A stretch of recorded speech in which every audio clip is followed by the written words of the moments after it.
मोची है जो आवा नो मोची एड़ो मोची ता जूते एड़ो पॉलिश करे नी दो 15 रुपए में ता जूतो एड़ो चिमका नी दो जड़ो तारो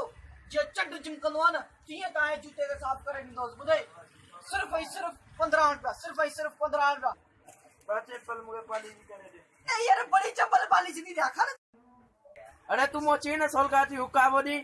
अन पॉलिश करे दे ना। अरे बाबा वो जूतो पॉलिश दी नो हेडो या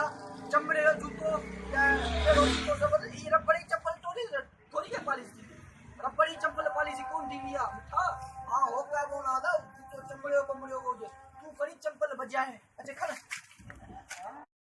अब ताए को तमे नो मोची आयो हेडो जबरदस्त मोची आयो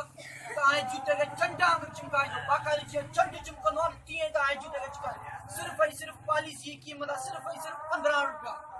सिर्फ 15 रुपया ताए जूते के एड़ो चिमकाएंगो कहां बोले हैदराबाद में शादी में जो बोले ताए पुराने जूते के ना एड़ो मा चिमकाई दीदम जड़ो नौ जूतो आला नवा दुकान दे बेड़ो ताके जूतो न जको ताके चिमकाई दीदो सिर्फ पॉलिश की कीमत सिर्फ 15 रुपया सिर्फ 15 आबा आज जा आ मामा आकारी टोकर ओ जलकारा ओ चाचा बियानियारा ओ चाचा फोन आ रहा सिर्फ 15 रुपया सिर्फ 15 रुपया